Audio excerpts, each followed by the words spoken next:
दोस्तों, अब तक की कहानी में हमने देखा कि एक अनजान वायरस फैलने की वजह से धरती पर मौजूद सभी इंसान मारे जाते हैं, लेकिन पता नहीं कैसे फिलिप नाम का एक आदमी जिंदा बच जाता है और उसे लगता है कि सिर्फ वो ही है जो इस धरती पर अकेला बचा है। इसलिए वो अपनी जिंदगी के फुल मजे लेता है और वो सब कुछ करता है जो वो आज तक कभी कर नहीं पाया था। लेकिन बहुत जल्द वो इससे भी बोर हो जाता है क्योंकि उसके पास बात करने के लिए कोई भी नहीं था और वो सिर्फ पुतलों और खिलौनों से बातें किया करता था। इसलिए वो फैसला करता है कि वो पूरी दुनिया घूमकर बाकी बचे हुए जिंदा लोगों की तलाश करेगा। लेकिन पूरी दुनिया घूमने के बाद भी जब उसे कोई नहीं मिलता तो वह परेशान होकर अपने होम टाउन आ जाता है और खुद की जान देने का फैसला करता है। लेकिन इसी बीच उसे एक जगह पर कैंप लगा हुआ दिखाई देता है और यहीं पर उसकी मुलाकात होती है कैरल से, जो इस धरती पर बची हुई आखिरी महिला थी। फिलिप कैरल को अपने घर ले आता है और उसके साथ ही रहने लगता है। फिर ऐसे ही एक दिन कैरल फिलिप को बताती है कि ऊपर वाले ने हम दोनों को किसी मकसद से मिलाया है और वो मकसद है धरती पर जनसंख्या को आगे बढ़ाना। लेकिन मैं तुम्हारे साथ बिना शादी के सुहागरात नहीं मना सकती। इसलिए फिलिप को ना चाहते हुए भी कैरल से जबरदस्ती शादी करनी पड़ती है। अब उन दोनों की जिंदगी साथ में ठीक चल रही थी कि तभी एक दिन उनकी गाड़ी एक लिमोजिन से टकराती है, जिसमें से बाहर निकलती है मेलिसा नाम की एक लड़की, जो इतनी खूबसूरत थी कि फिलिप उसे देखते ही उस पर लट्टू हो जाता है और उसे पटाने की कोशिशें करने लगता है। यहाँ तक कि वो उसे इम्प्रेस करने के लिए अपनी दाढ़ी भी कटवा लेता है, जो उसने कैरल के कहने पर कभी नहीं किया था। वहीं मेलिसा भी अब फिलिप की तरफ आकर्षित होने लग गई थी। फिर एक दिन जब मेलिसा और फिलिप साथ में होते हैं तब मेलिसा उसे बताती है कि मैं इतने सालों से अकेले रह रहकर परेशान हो चुकी हूँ और मेरी भी कुछ जरूरतें हैं जिन्हें मैं पूरा करना चाहती हूँ। जिसके बाद मेलिसा, कैरल और फिलिप आपसी सहमति से ये फैसला करते हैं कि अब से हफ्ते में 3 दिन फिलिप मेलिसा के साथ और बाकी बचे हुए 4 दिन कैरल के साथ बिताएगा। जो सुनकर वो बहुत खुश होता है और मेलिसा को अपने साथ बाहर ले आता है ताकि वो उसके साथ एक रोमांटिक शाम बिता सके। लेकिन इससे पहले कि फिलिप मेलिसा के साथ कुछ कर पाता तभी वहाँ पर एक ऑडी आकर रुकती है, जिसमें से निकलता है टॉड नाम का ये मोटा आदमी, जो उन्हें बताता है कि मुझे टाउन के बाहर एक बोर्ड दिखाई दिया जिस पर लास्ट मैन अलाइव लिखा हुआ था और मैं उसे ही देखकर यहाँ पर आया हूँ। अब टॉड को देखकर मेलिसा बहुत खुश होती है और धीरे धीरे उसकी पर्सनैलिटी और बिहेवियर से अट्रैक्ट होने लगती है, क्योंकि टॉड सच में एक बहुत अच्छा आदमी था। वहीं मेलिसा और टॉड के बीच बढ़ती हुई नजदीकियां देखकर फिलिप को उससे बहुत जलन होती है, जिसके चलते वो ऊपर वाले को कोसने लगता है कि हमेशा मेरे साथ ही ऐसा क्यों होता है। उस मोटे को इतनी खूबसूरत लड़की मेलिसा मिल गई और मुझे क्या मिला, ये सड़ा हुआ कचरा कैरल। लेकिन तभी वहाँ पर एक कार आती है जिसमें से 2 लड़कियां गैल और एरिका नीचे उतरती हैं और फिलिप को देखकर बहुत खुश होती हैं, क्योंकि बहुत सालों के बाद उन्होंने किसी जिंदा इंसान को देखा था। वहीं फिलिप, जो 1 नंबर का हरामी था, वो उन लड़कियों को बाकी लोगों के बारे में कुछ नहीं बताता और उन लड़कियों के साथ एक आलीशान होटल में रहने लगता है। लेकिन फिर एक दिन जब फिलिप और वो दोनों लड़कियां मस्ती करने के लिए पहाड़ पर जा रहे थे तभी वहाँ पर कैरल और बाकी लोग भी आ जाते हैं, जिससे फिलिप का पूरा प्लान तो खराब हो ही जाता है। ऊपर से गैल और एरिका भी उस पर भरोसा नहीं करती, क्योंकि उसने उनको बताया था कि उसकी पत्नी कैरल मर चुकी है, लेकिन वो तो अभी भी जिंदा थी, जिससे बेचारा फिलिप बहुत दुखी हो जाता है और सभी से दूर अपने खिलौनों के साथ रहने लगता है। लेकिन फिर एक दिन कैरल उसके पास आती है और उसे डिवोर्स पेपर्स देते हुए कहती है कि मुझे पता है तुम मेरे साथ खुश नहीं हो, इसलिए हम दोनों का डिवोर्स लेना ही सही रहेगा। वहीं फिलिप, जो हमेशा से यही चाहता था, वो तुरंत उस डिवोर्स पेपर्स पर साइन कर देता है। जिसके बाद कैरल और फिलिप सबके सामने जाकर ऐलान कर देते हैं कि उन दोनों का डिवोर्स हो चुका है और फिलिप अब सिंगल है। वहीं ये बात जानकर गैल और एरिका अगले दिन फिलिप के पास आती हैं और कहती हैं कि अब क्योंकि तुम सिंगल हो तो क्यों ना हम उस काम को पूरा करें जो उस रात हम नहीं कर पाए थे। फिलिप समझ जाता है कि वो दोनों उसके साथ सुहागरात मनाना चाहती हैं, इसलिए वो उन दोनों को उसके घर पर कल आने को कहता है। अब फिलिप को लग रहा था कि उसकी लाइफ तो सेट है, क्योंकि 2 खूबसूरत लड़कियां उसके साथ रात बिताने के लिए मरी जा रही थी। इसलिए अगले दिन वो टाउन के बाहर उस एडवर्टाइजमेंट बोर्ड के पास जाता है जहाँ पर लास्ट मैन अलाइव लिखा हुआ था और उसे काट कर वहाँ पर मूव टू टेम्पा लिख देता है, ताकि कोई और इंसान वहाँ पर आकर उसे डिस्टर्ब न कर सके। लेकिन जिस सीढ़ी से वो ऊपर चढ़ा था, अचानक से वो सीढ़ी नीचे गिर जाती है और फिलिप उस एडवर्टाइजमेंट बोर्ड पर ही फंसा रह जाता है। उधर वो दोनों लड़कियां मस्ती करने के लिए फिलिप के घर पर आती हैं, लेकिन वो वहाँ पर नहीं होता। दूसरी तरफ काफी समय बीत जाता है और फिलिप की हालत बहुत खराब होने लगती है। फिर रात होने पर भी जब फिलिप वापस नहीं आता तो कैरल और बाकी लोग फिलिप को ढूंढने का फैसला करते हैं। पर तभी वहाँ पर एक गाड़ी आकर रुकती है, जिसमें से एक काला आदमी बाहर निकलता है जिसने फिलिप को अपनी गोद में उठा रखा था। वहीं उसे देखकर सभी लोग हैरान हो जाते हैं कि साला एक और आदमी जिंदा है। तभी सीन कट होता है और वो आदमी सभी को बता रहा होता है कि मैं 77 रूट से आगे जा रहा था, पर तभी मैंने एक बहुत बड़ा एडवर्टाइजमेंट बोर्ड देखा जिसके पास में ही एक सीढ़ी गिरी हुई थी और वहाँ पर एक कार भी थी। लेकिन जब मैंने ऊपर ध्यान से देखा तो उस एडवर्टाइजमेंट बोर्ड पर कुछ हिल रहा था।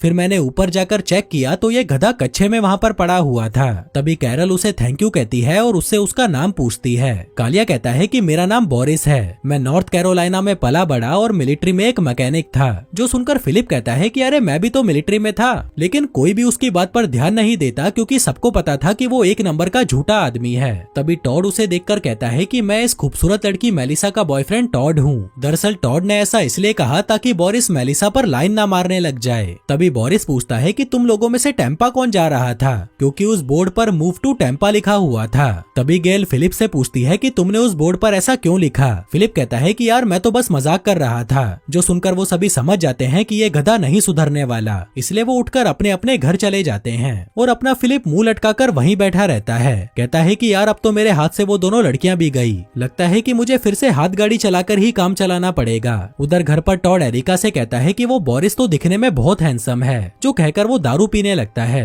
क्योंकि उसे लग रहा था कि मेलिसा अब उसे छोड़कर बोरिस के पास चली जाएगी। मेलिसा कहती है कि लगता है तुम पागल हो गए हो, मैं अभी भी तुम्हें ही पसंद करती हूँ। टॉड कहता है कि हाँ पर तुम मुझसे प्यार नहीं करती। जो सुनकर मेलिसा को गुस्सा आ जाता है तो वह सोने चली जाती है। उधर फिलिप एरिका के पास जाता है और उससे माफी मांगने लगता है। कहता है कि सॉरी यार मैं तुम्हारा बैंड बजाने नहीं आ सका, वैसे क्या हम वो अधूरा काम कल कर सकते हैं। एरिका कहती है कि नहीं नहीं, अब मेरा वो सब करने का बिल्कुल मन नहीं है। जो कहकर वो उसके मुंह पर दरवाजा बंद करके चली जाती है। लेकिन जब फिलिप खिड़की से अंदर झांकता है तो वह पाता है कि वो दोनों लड़कियां आज रात को बोरिस के साथ मजे करने का प्लान बना रही थीं। जो देखकर वो और दुखी हो जाता है और अगली सुबह पूरी सोसाइटी की एक सभा बुलाता है। कहता है कि एक राष्ट्रपति होने के नाते मैं तुम सभी के सामने एक घोषणा करना चाहता हूँ। एरिका कहती है कि ये क्या बकवास है, जिस पर टॉड जवाब देते हुए कहता है कि हाँ, ये गधा अमेरिका का राष्ट्रपति है। इसी बीच बोरिस फिलिप से पूछता है तो राष्ट्रपति जी, क्या आप हमें ये बता सकते हो कि आप बिजली बनाने के लिए क्या कर रहे हो। फिलिप कहता है कि हम बिजली बनाने के लिए जनरेटर यूज करते हैं, क्या कोई और सवाल पूछना चाहता है। बोरिस पूछता है कि जब यहाँ पर इतनी तेज और अच्छी हवाएं चलती हैं, तो हम बिजली बनाने के लिए पवन चक्की का इस्तेमाल क्यों नहीं करते।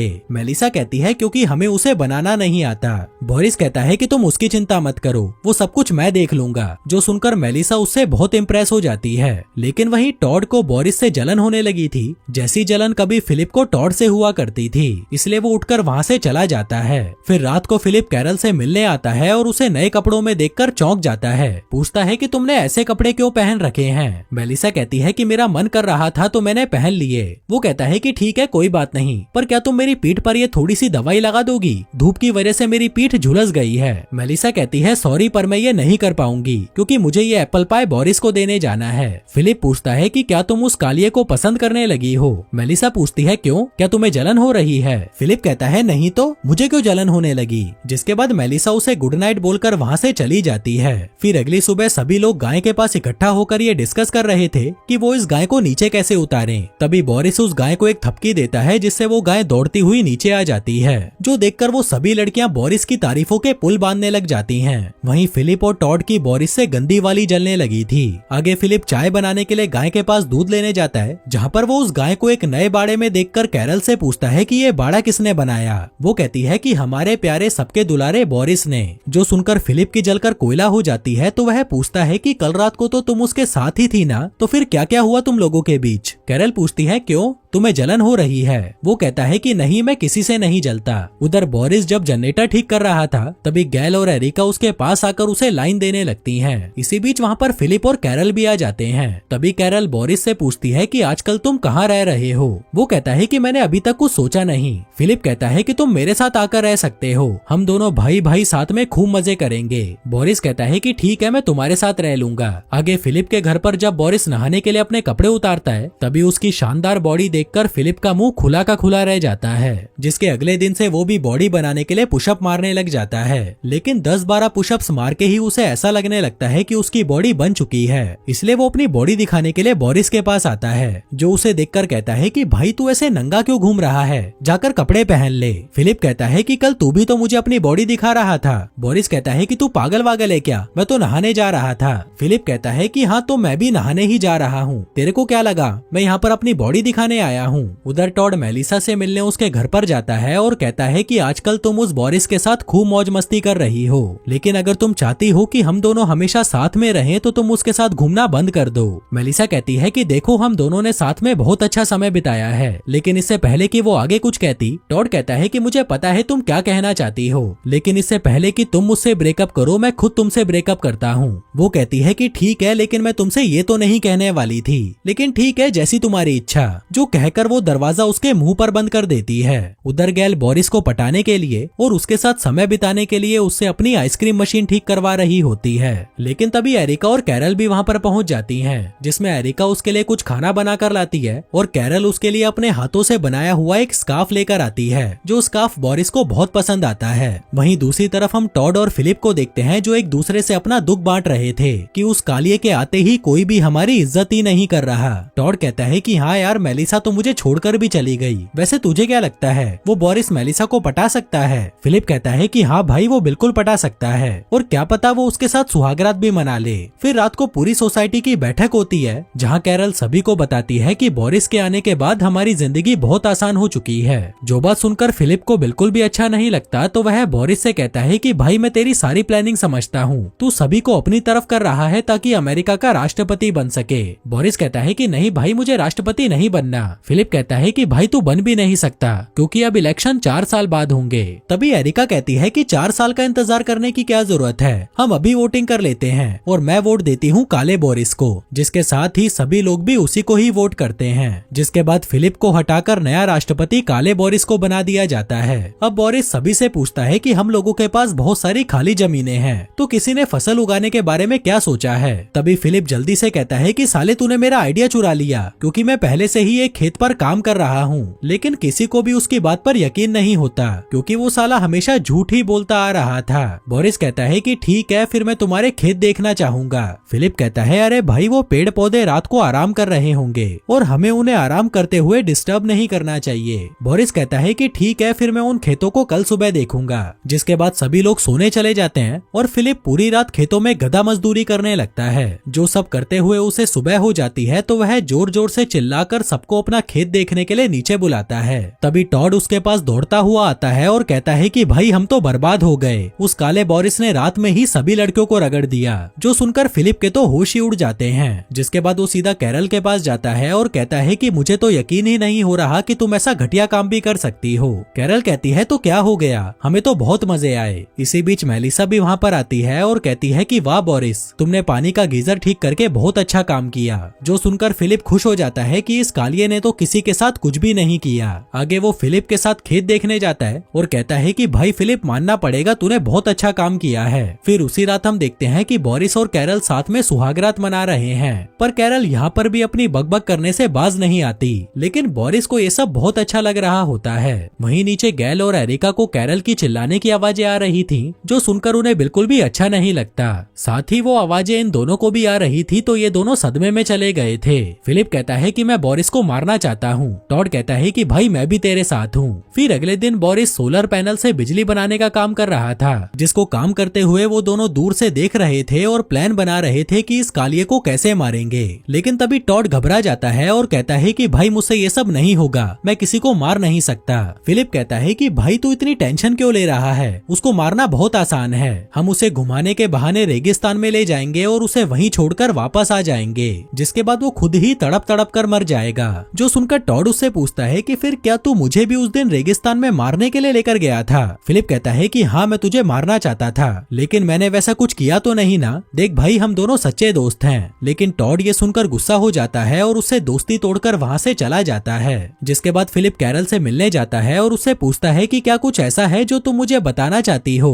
क्योंकि मुझे ये गुब्बारे का खाली पैकेट मिला है जिसके अंदर गुब्बारा होना चाहिए था, पर वो नहीं है, और ये गुब्बारे का खाली पैकेट मुझे तुम्हारे कचरे के डिब्बे से मिला। मतलब कल तुमने कालिए के साथ सुहागरात मनाई है। वो कहती है कि हाँ, मैंने कालिए के साथ सुहागरात मनाई है, तो क्या? जो सुनकर फिलिप को गुस्सा आ जाता है और वो उससे पूछता है कि जब मैं तुम्हारे साथ सुहागरात मनाना चाहता था तो तुमने मेरे सामने शादी की शर्त रख दी थी, लेकिन क्या तुमने उस कालिए से कहा शादी करने के लिए? कैरल कहती है कि हाँ, मैंने तुम्हारे सामने शादी की शर्त रखी थी, क्योंकि हम दोनों मिलकर एक बच्चा पैदा करना चाहते थे, लेकिन बोरिस के साथ मैं बच्चा पैदा नहीं करना चाहती। जो सुनकर वो बौखला जाता है और कहता है कि मैं भी सिर्फ तुम्हारे साथ मजदूरी ही करना चाहता था, लेकिन तुमने कहा कि मैं तो शादी करूंगी और मेरा सारा मूड खराब कर दिया। जिस पर वो उसे कुछ नहीं कहती और वहाँ से चली जाती है। आगे फिलिप अपने घर पहुँचता है और देखता है कि बोरिस अपने कपड़े पैक कर रहा है, क्योंकि वो कैरल के साथ उसके घर पर रहने के लिए जा रहा था। फिर जाते जाते वो फिलिप से कहता है कि भाई तेरी किस्मत बहुत खराब है, तूने कैरल जैसी लड़की को अपने हाथ से कैसे जाने दिया, क्योंकि वो सच में बहुत अच्छी लड़की है। जो सुनकर फिलिप सोच में पड़ जाता है कि कहीं उसने कैरल को छोड़कर कोई गलती तो नहीं कर दी।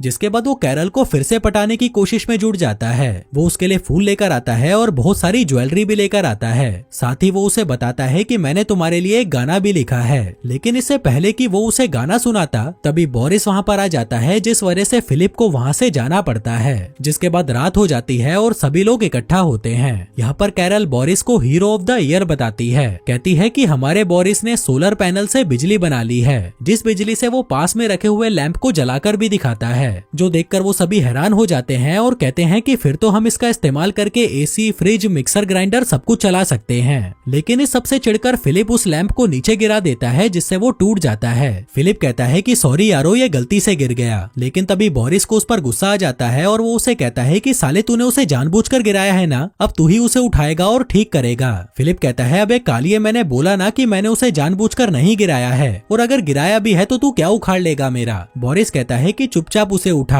वो कहता है कि तू मुझसे ज्यादा ताकतवर है, तो इसका मतलब ये नहीं कि मैं तेरी हर बात मानूंगा, मैं नहीं डरता तुझसे। जिस सबके चलते टॉड को गुस्सा आ जाता है, तो वह उसे कहता है कि साले फिलिप, मैंने तुझे देखा था, तूने ही उस लैंप को नीचे गिराया था। जिसके बाद वो बोरिस को सब सच बता देता है कि ये गधे का बच्चा आज सुबह तुझे मारने का प्लान बना रहा था, जिसमें वो तुझे रेगिस्तान में घुमाने ले जाता और वहीं छोड़ आता, जो सब इसने पहले मेरे साथ करने की भी कोशिश की थी। जो सुनकर सभी लोग हैरान रह जाते हैं कि ये साला फिलिप इतनी नीचे कैसे गिर सकता है। वहीं ये सुनकर बोरिस उसके पास जाता है और कहता है कि देख फिलिप, अब टाइम आ चुका है कि तुझे हम सबको छोड़कर यहाँ से जाना होगा, क्योंकि तू यहाँ पर रुकने के लायक नहीं है। फिलिप कहता है कि नहीं, मैं नहीं जाऊंगा, क्योंकि ये जगह मेरी है, मैं यहीं पैदा हुआ था और यहीं मरूंगा। जो कहकर वो इस उम्मीद में सबकी तरफ देखता है कि कोई तो उसका साथ देगा, लेकिन कोई उसका साथ नहीं देता। वो कहता है कि ठीक है, वैसे भी मेरे लिए यहाँ पर अब कुछ नहीं बचा, और भागकर अपने घर में चला जाता है और खुद को बंद कर लेता है ताकि उसे कोई यहाँ से निकाल ना सके। आगे हम देखते हैं कि 3-4 दिन बीत जाते हैं और फिलिप की भूख के मारे इतनी बुरी हालत हो जाती है कि उसे टॉयलेट पेपर खाना पड़ता है। पर तभी कैरल वहाँ पर उसका हालचाल पूछने आती है, लेकिन फिलिप उसे वहाँ से जाने के लिए कहता है कि मुझे पता है कि मैं एक अच्छा आदमी नहीं हूँ, लेकिन तुम लोग मेरे साथ ऐसा नहीं कर सकते, मुझे मेरे घर से नहीं निकाल सकते। कैरल कहती है कि भाई तुझे यहाँ से कोई नहीं निकाल रहा, तू पिछले 3 दिनों से अंदर ही बंद है, तो तुझे भूख लगी होगी, इसलिए बाहर आ जा, हम सभी लोग साथ में बैठकर खा पी रहे हैं, तू भी आजा हमारे साथ, और मैं प्रॉमिस करती हूँ कि कोई भी तुझे यहाँ से नहीं निकालेगा। जो सुनकर फिलिप बाहर आता है और देखता है कि सभी लोग म्यूजिक बजा रहे हैं और एंजॉय कर रहे हैं। पर तभी वहाँ पर बोरिस आता है और उसे धक्का देकर नीचे गिरा देता है, जिसके बाद वो उसे घसीटकर वहाँ से ले जाने लगता है। आगे जब उसकी आँख खुलती है तो वह खुद को रस्सियों से बंधा हुआ एक कार में पाता है, जिसके बाद बोरिस उसे बहुत दूर एक रेगिस्तान में छोड़ देता है और 2 दिनों का खाना देते हुए कहता है कि कभी वापस आने की सोचना भी मत। जो कहकर वो वहाँ से चला जाता है और अपना फिलिप इस उम्मीद में बैठा रहता है कि वो कालिया उसे वापस लेने जरूर आएगा, लेकिन बोरिस वापस नहीं आता। तभी फिलिप अपना खाना देखता है और प्लान बनाता है कि वो 3 दिनों तक तो ये खाना चला ही लेगा, जिसके बाद वो अपने लिए एक बड़ा सा घर ढूंढेगा और फिर मस्त मस्त लड़कियों के साथ रात दिन मजदूरी करेगा।